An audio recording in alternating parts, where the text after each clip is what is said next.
السلام علیکم ورحمۃ اللہ وبرکاتہ۔ دنیا کا وہ واحد نمازی جس کے لیے ابلیس فجر کے وقت تک چراغ لے کر کھڑا رہا۔ ایک ایمان افروز واقعہ۔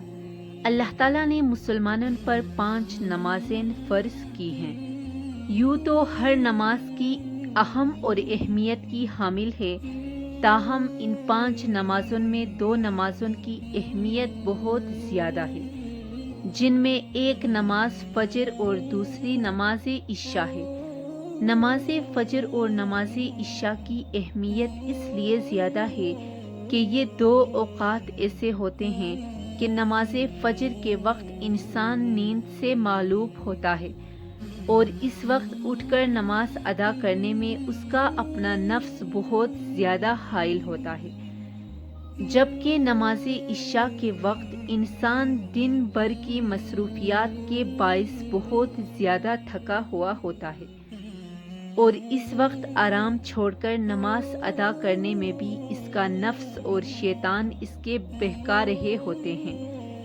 نماز فجر کی اہمیت کا اندازہ اس روایت سے لگایا جا سکتا ہے کہ اس کی کتنی اہمیت ہے۔ روایت میں آتا ہے کہ ایک شخص صبح سویرے اٹھا، صاف ستھرے کپڑے پہنے اور مسجد کی طرف چل پڑا تاکہ فجر کی نماز باجماعت ادا کر سکوں۔ راستے میں ٹھوکر کھا کر گر پڑا اور سارے کپڑے کیچڑ سے بھر گئے۔ واپس گھر آیا، لباس بدل کر واپس مسجد کی طرف روانہ ہوا۔ پھر ٹھیک اسی مقام پر ٹھوکر کھا کر گرا اور کپڑے گندا ہو گئے۔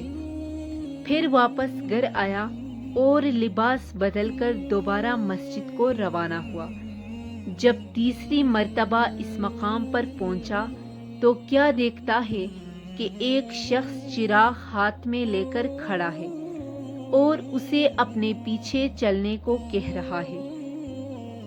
وہ شخص اسے مسجد کے دروازے تک لے آیا۔ پہلے شخص نے اسے کہا کہ آپ بھی آ کر نماز پڑھ لے۔ وہ خاموش رہا اور چراغ ہاتھ میں پکڑے کھڑا رہا، لیکن مسجد کے اندر داخل نہیں ہوا۔ 2-3 بار انکار پر اس نے پوچھا کہ آپ مسجد آ کر کیوں نہیں نماز پڑھ لیتے؟ دوسرے شخص نے کہا، اس لیے کہ میں ابلیس ہوں۔ پہلے شخص کی حیرانگی کی انتہا نہ تھی۔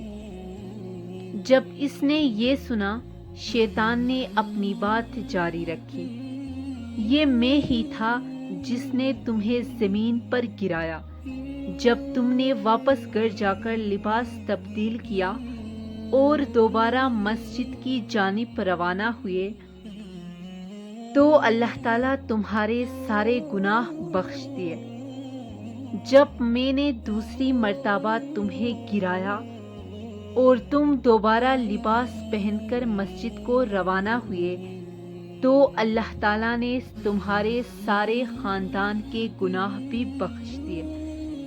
میں ڈر گیا کہ اگر اب میں نے تمہیں گرایا اور تم دوبارہ لباس تبدیل کر کے مسجد کی طرف چلے تو کہیں اللہ تعالیٰ تمہارے سارے گاؤں کے باشندوں کے گناہ نہ بخش دے، اس لیے میں خود تمہیں مسجد تک چھوڑنے آیا ہوں۔